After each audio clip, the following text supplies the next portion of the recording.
इन 21 लोगों को घर से खाली हाथ न जाने देने के पीछे गहरी धार्मिक, आध्यात्मिक और सामाजिक परंपराएं जुड़ी हुई हैं। ये मान्यताएं केवल शुभ अशुभ के आधार पर ही नहीं, बल्कि नैतिक जिम्मेदारियों और आपसी संबंधों को मजबूत करने के लिए भी हैं। आइए हर व्यक्ति से जुड़ी विस्तृत जानकारी और इसके महत्व को समझते हैं। एक, गुरु को ब्रह्मा, विष्णु और महेश का स्वरूप माना गया है। महत्व: गुरु का आशीर्वाद शिष्य के जीवन को दिशा और सफलता प्रदान करता है। खाली हाथ क्यों नहीं? गुरु को सम्मान पूर्वक विदा करने से उनकी कृपा बनी रहती है। उनके आशीर्वाद के बिना ज्ञान और सफलता अधूरी मानी जाती है। दो, पिता घर के पालनकर्ता और संरक्षक होते हैं। महत्व: पितृ ऋण को चुकाना हर संतान का कर्तव्य है। खाली हाथ क्यों नहीं? पिता का आशीर्वाद और सहयोग परिवार के सुख समृद्धि का आधार है। उन्हें खाली हाथ विदा करना अशुभ माना गया है। तीन, माँ को साक्षात देवी का रूप माना गया है।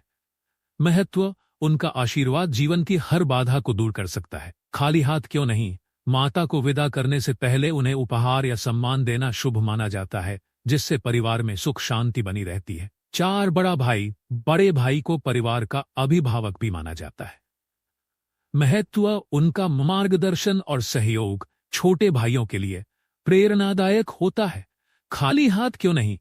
उन्हें खाली हाथ विदा करना रिश्तों में कटुता ला सकता है। पांच, बड़ी बहन को भी माता के समान सम्मान दिया जाता है। महत्व: वह परिवार में एक मार्गदर्शक और देखभाल करने वाली होती है। खाली हाथ क्यों नहीं? बहन का सम्मान करने से रिश्तों में मधुरता और स्नेह बना रहता है। 6-7, ससुर और सास घर के बड़े और अनुभव वाले सदस्य होते हैं। महत्व: उनके आशीर्वाद से घर में समृद्धि और खुशहाली बनी रहती है। खाली हाथ क्यों नहीं? ससुराल पक्ष के लोगों को खाली हाथ विदा करना पारिवारिक मर्यादाओं के खिलाफ है। 8-9, मामा और मामा को माता का भाई और मामी को मामा की जीवन संगिनी माना जाता है। महत्व: मामा और मामी बच्चों के लिए विशेष प्रिय होते हैं। खाली हाथ क्यों नहीं? उन्हें सम्मान पूर्वक विदा करने से परिवार में संबंध प्रगाढ़ रहते हैं। 10, फूफा जी का स्थान परिवार में खास होता है। महत्व: वह परिवार के बाहरी रिश्तेदार होते हुए भी सम्माननीय माने जाते हैं।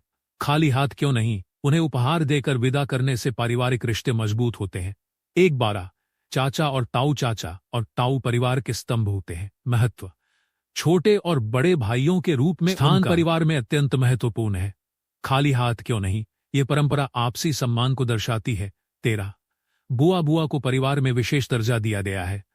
महत्व: वह एक मां के समान होती हैं और अपने स्नेह और देखभाल के लिए जानी जाती हैं। खाली हाथ क्यों नहीं? उनके प्रति सम्मान और प्यार प्रदर्शित करने के लिए उन्हें कुछ देकर विदा करना चाहिए। 14, मित्र जीवन के हर पड़ाव में साथ देने वाले साथी होते हैं। महत्व: वे हमारे सुख दुख के भागीदार होते हैं। खाली हाथ क्यों नहीं? मित्र को कुछ देकर विदा करना उनके साथ संबंधों की मजबूती का प्रतीक है। 15, अतिथि को देवता के समान माना जाता है। महत्व: अतिथि का स्वागत करने से घर में सकारात्मक ऊर्जा आती है। खाली हाथ क्यों नहीं? अतिथि को बिना कुछ दिए विदा करना उनकी सेवा और सम्मान में कमी माना जाता है। 16, गरीब व्यक्ति समाज का वह वर्ग है जिसे सहानुभूति और सहायता की जरूरत होती है। महत्व: गरीबों की सहायता से समाज में संतुलन बना रहता है। खाली हाथ क्यों नहीं? दान करने से पुण्य प्राप्त होता है और उनकी दुआएं घर के लिए शुभ होती है। 17, भिखारी घर के लिए शुभ भिखारी को खाली हाथ विदा करने से नकारात्मक ऊर्जा घर में आ सकती है। महत्व: भिखारियों को देना एक प्रकार का दान है। खाली हाथ क्यों नहीं? यह न केवल धार्मिक दृष्टि से बल्कि मानवीय दृष्टि से भी आवश्यक है। 18, विधवा महिला को समाज में सहारा देने की आवश्यकता होती है। महत्व: उनके प्रति संवेदनशीलता और सहयोग दिखाना एक सामाजिक जिम्मेदारी है। खाली हाथ क्यों नहीं? विधवा को सम्मान पूर्वक विदा करना उसकी कठिनाइयों को कम करने में मदद करता है। 19, अनाथ बच्चों का सहारा बनना हमारा नैतिक कर्तव्य है। खाली हाथ क्यों नहीं?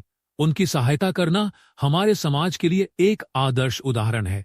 20, गुरुद्वारा मंदिर के सेवक, धार्मिक स्थलों के सेवक समाज में सेवा भाव का प्रतीक होते हैं।